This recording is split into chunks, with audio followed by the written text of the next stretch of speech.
Welcome guys, आपका फिर से स्वागत है एक लेटेस्ट अपडेट के साथ। और जैसे कि यहाँ पर आप देख सकते हो कि आज की इस क्लास में हम बात करेंगे फाइनल रैंक कब आ सकती है, मेडिकल या पुलिस वेरिफिकेशन की कहाँ ज़रूरत पड़ती है, ज्वाइनिंग के टाइम पर आपको कौन कौन से डॉक्यूमेंट की ज़रूरत पड़ सकती है, वेटिंग लिस्ट कितने नंबर की रह सकती है। मतलब जितने भी यहाँ पर आपके कमेंट आए थे उन सभी को यहाँ पर ले लिया गया है। जैसे कि आप यहाँ पर देख सकते हो फर्स्ट से यहाँ पर कुछ कमेंट्स को भी लिया गया है। इनके सारे के आपको यहाँ पर आंसर मिल जाएंगे। बस थोड़ा सा आपको वेट करना है और वीडियो को एंड तक ज़रूर देखना है ताकि आपके जितने भी यहाँ पर डाउट चल रहे हैं माइंड में वो सारे क्लियर हो जाए। ठीक है, तो चलते हैं हमारे फर्स्ट क्वेश्चन की ओर। इससे पहले जो भी नए स्टूडेंट है वो चैनल को सब्सक्राइब कर ले और पास के बेल आइकन को जरूर प्रेस कर दे ताकि आने वाली जितनी भी यहाँ पर क्लासेस है वो आपको नोटिफिकेशन साथ साथ मिलते रहे। ठीक है, तो सबसे पहले यहाँ पर आप देख सकते हो कृषि पर्यवेक्षक फाइनल रिजल्ट मतलब फाइनल रैंक है ये कब आएगी। मतलब आप सभी को पता है कि फाइनल रिजल्ट तो इसका आ चुका है, कट ऑफ आपने देख ली है, लेकिन अब आपका माइंड में यही थॉट चल रही है कि सर जी ज्वाइनिंग कब मिलेगी, और अगर ज्वाइनिंग मिलेगी तो इससे पहले क्या मेरिट लिस्ट या फिर हमारी जो रैंक है वो प्रदर्शित की जाएगी। तो अब यहाँ पर याद रखिएगा, जो आपकी फाइनल रैंक है मतलब आपकी मेरिट नंबर कौन सा है ये आपको अगर जानना है तो ये कब आपको देखने को मिलेगा। तो याद रखिएगा, पिछली बार अगर मैं बात करूँ तो पहले भी आपको बता दिया था कि 27 तारीख को आपका रिजल्ट आया था और 30 तारीख को आपको ज्वाइनिंग दे दी गई थी।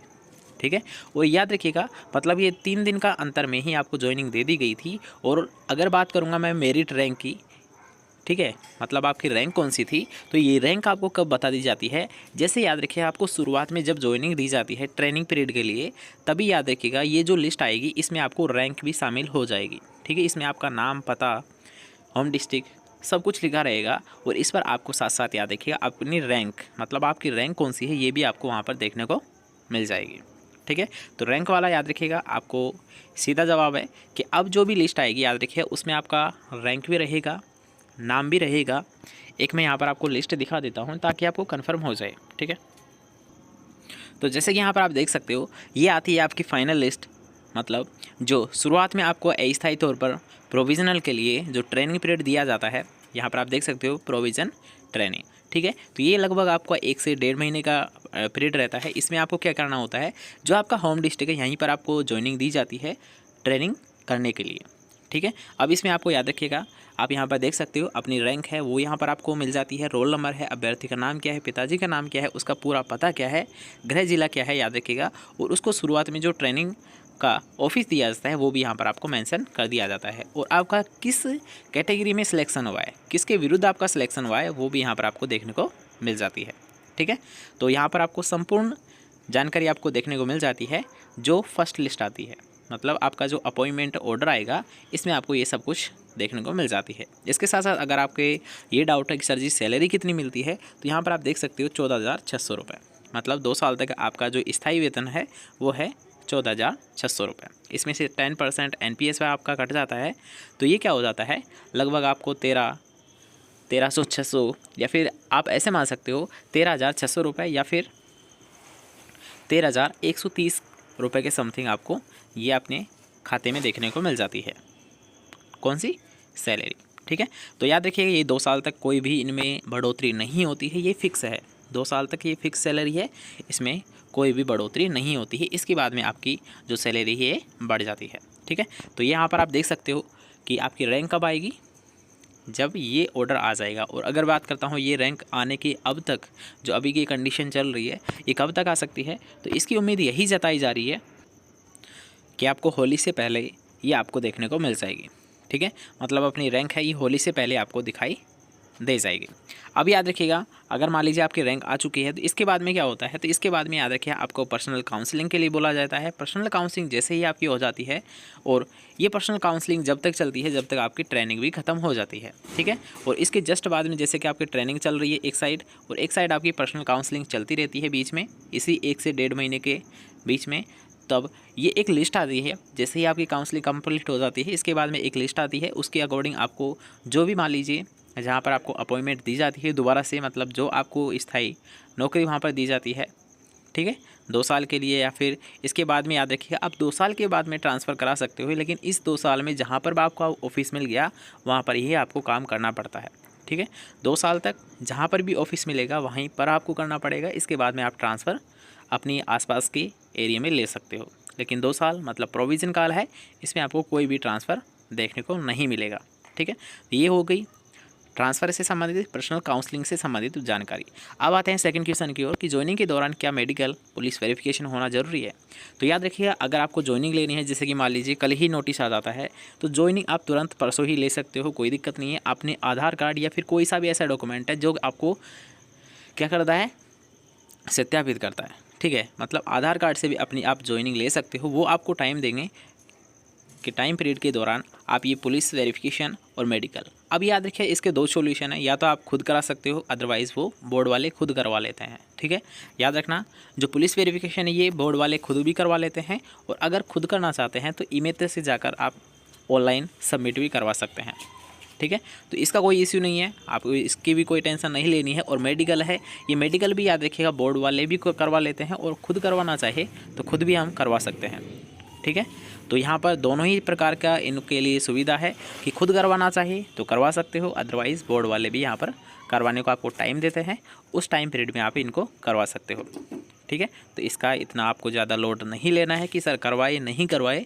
तो याद रखिए, अगर आपको लगता है कि हम करवा सकते हैं तो करवा लीजिए। बस अंतर ये पड़ता है कि वो बोर्ड वाले खुद कराएंगे तो उसमें टाइम ज़्यादा लगता है, और आप खुद करवाओगे तो 2 से 4 दिन में आपका ये कंप्लीट हो जाता है प्रोसीजर, ठीक है। नेक्स्ट क्वेश्चन पर आते हैं कि नवचयनित कृषि पर्यवेक्षक को ज्वाइनिंग कब मिलेगी। तो ज्वाइनिंग का जैसे अभी आपको बताया कि लिस्ट आएगी, लगभग जो भी अभी तक संभावना चल रही है ये होली से पहले की आने की संभावना है, ठीक है। अब आते हैं आपके कमेंट्स की ओर। फर्स्ट कमेंट है कि 0.9 नंबर वाले का EWS में हो जाएगा क्या।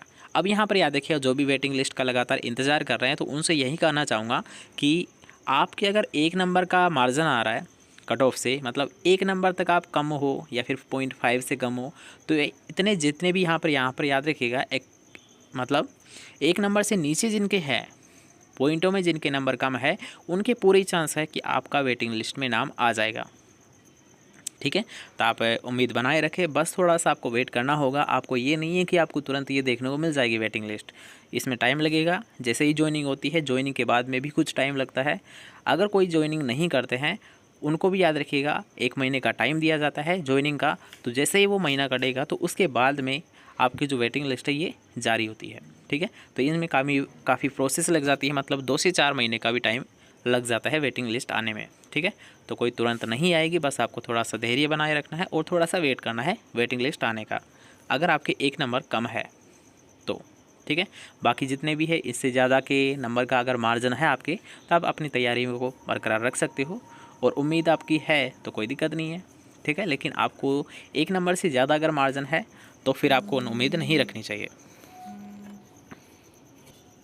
ठीक है। ये हो गया आपका। इसके बाद में आते हैं, सेकंड क्वेश्चन था KR एग्री एंड न्यूज़ का कि sir police verification and medical certificate के बारे में कुछ बताइए। तो अभी जस्ट आपको बता दिया है कि याद रखिएगा, आप खुद भी इसको करवा सकते हो। जब ज्वाइनिंग आप लोगे तो उसमें आपको कुछ टाइम भी दिया जाएगा, इसके लिए आप खुद बनवा सकते हो या फिर बोर्ड वाले खुद यहाँ पर आपको बता देंगे कि आप मेडिकल बनवाइए या फिर पुलिस वेरिफिकेशन। तो पुलिस वेरिफिकेशन के लिए तो ऑटोमेटिक आपने जब DV सेलेक्ट किया था तो उसमें याद रखिए एक फॉर्म था लास्ट में, वो पुलिस वेरिफिकेशन के ही काम आता है, ठीक है।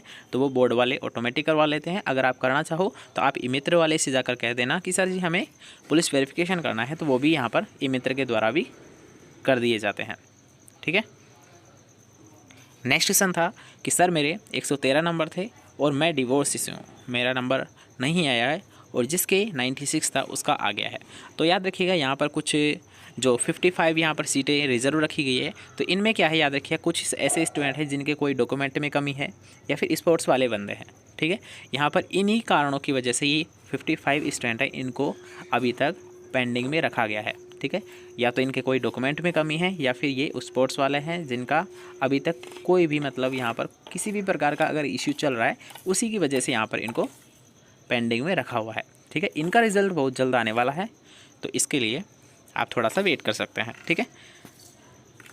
I am waiting with 0.60 number, ठीक है। तो ये आपको बता ही दिया है कि 1 नंबर का अगर मार्जिन है तो बिल्कुल आपकी पूरी चांस है कि आपका वेटिंग लिस्ट में आसानी से हो जाएगा।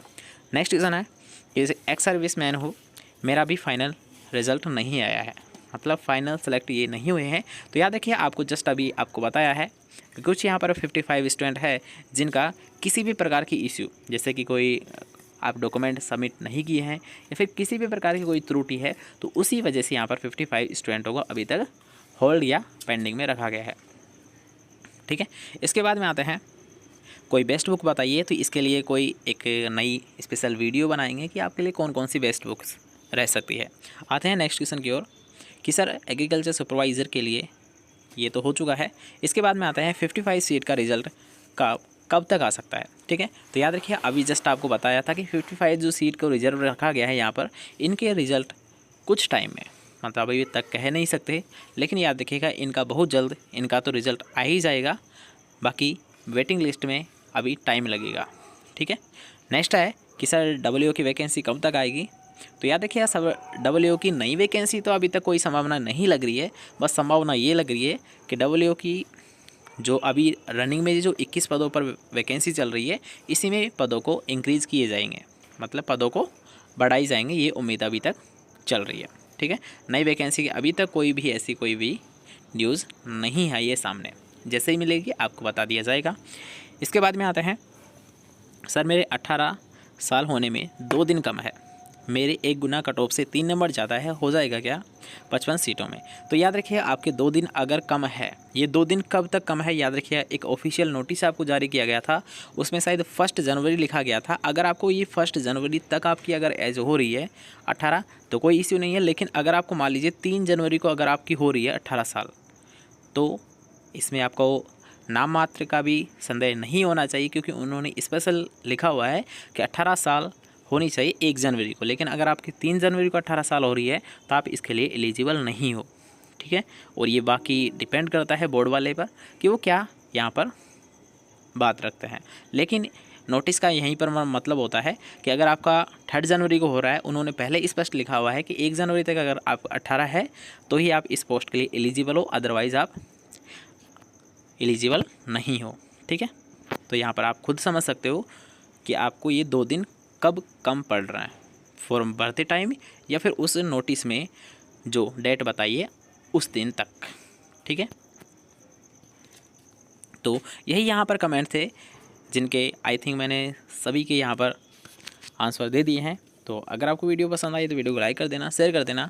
मिलते हैं नेक्स्ट अपडेट के साथ, जब तक के लिए अच्छे से पढ़िए, अच्छे से रहिए।